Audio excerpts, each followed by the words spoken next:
Zvuk bagera para tišinu. Esmin pansion, utočište tajni i uspomena, pretvara se u prah i pepeo. Crno more, epizoda 5. Uživajte. Naredbu je izdao Adil.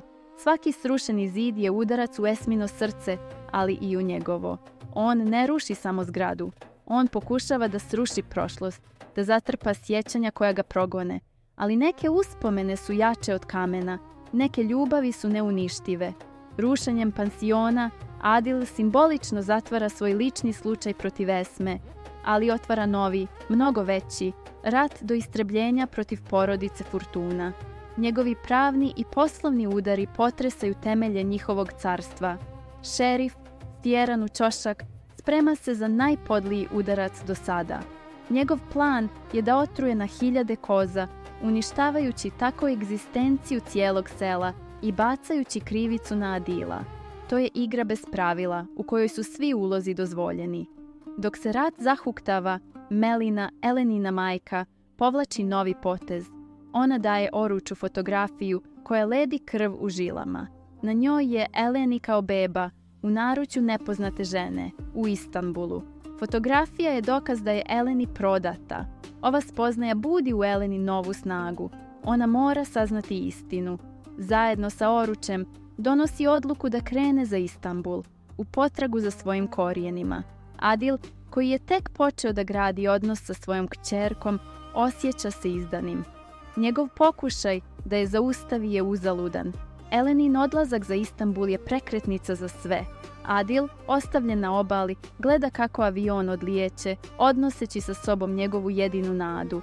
Osjećaj napuštenosti i bola preplavljuje ga, podsjećajući ga na dan kada je izgubio Esme.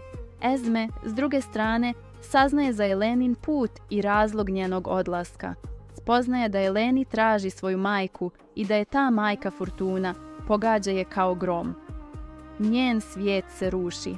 Ona shvata da je istina blizu i da će njeno otkrivanje imati katastrofalne posljedice. U Istanbulu, Eleni i Oruč ulaze u opasni svijet podzemlja, tražeći tragove o njenoj prošlosti.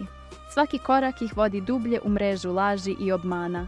Na Crnom moru, Adil, slomljen i bijesan, usmjerava svu svoju energiju na uništenje Fortuna. Esme, suočena sa mogućnošću da izgubi kćerku koju nikada nije ni imala, bori se sa sopstvenim demonima.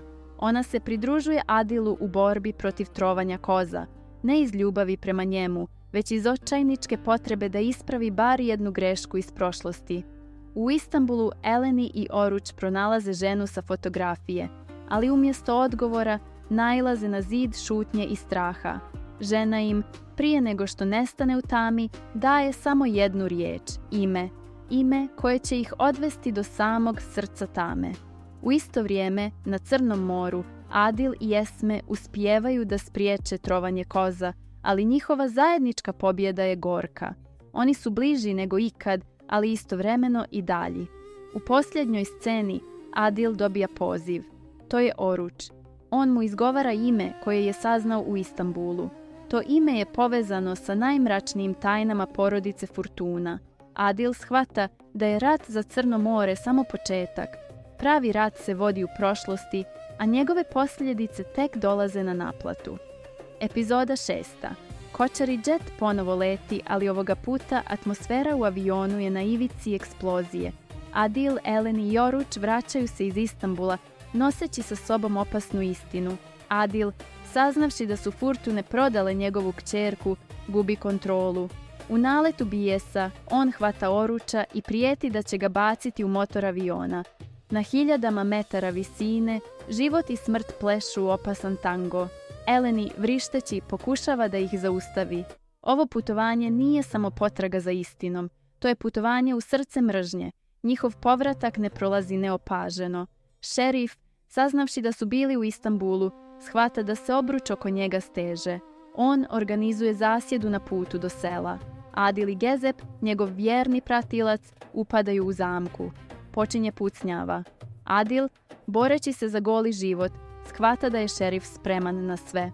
U isto vrijeme, Esme, mučena sumnjom, donosi odluku da uradi DNK test.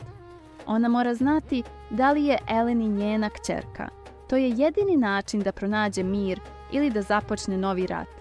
Adil, bijesan zbog zasjede i saznanja da su Fortune prodale Eleni, dodatno je poljuljan lažnom viješću da je Esme provela noć sa šerifom u hotelu.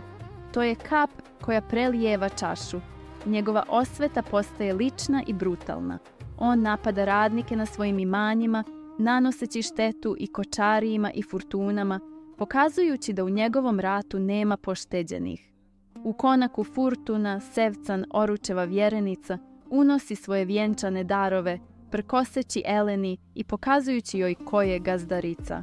Eleni je rastrzana između potrage za majkom i bola zbog Oručevog predstojećeg vjenčanja. Esme, odlučna da sazna istinu, uspijeva da uzme Elenin uzorak za DNK analizu.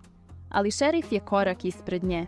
On saznaje za njen plan i zamjenjuje uzorke. Esme, ne znajući za prevaru, šalje lažni uzorak na analizu. U međuvremenu, Adil, iscrpljen i bijesan, postavlja Oruču ultimatum. Daje mu rok do zore da dovede Eleninu majku. U suprotnom, sravnit će sa zemljom sve što pripada Fortunama. Oruč je pred nemogućim izborom. Oruč, pritisnuta Adilovim ultimatumom i sopstvenom savješću, donosi sudbonosnu odluku. On odlazi u konak Fortuna i pred zapanjenom porodicom otkriva istinu. Otkriva da je Elenina majka, Zarife, šerifova žena. Ali to nije sve. On dovodi pravu Eleninu majku, Melinu, pred Adila. Svi su u šoku. Zarife je godinama krila tajnu, dok je Melina, u dogovoru sa šerifom, plela mrežu laži. U konaku Kočarijevih vlada muk. Adil gleda u Melinu, ženu koja mu je rodila kćerku i koja ga je izdala. Eleni gleda u ženu koju ne poznaje, a koja tvrdi da joj je majka. Oruč stoji po strani, svjestan da je upravo zapalio fitilj na buretu baruta. U tom trenutku stižu rezultati DNK analize. Esme otvara kovertu drhtavim rukama.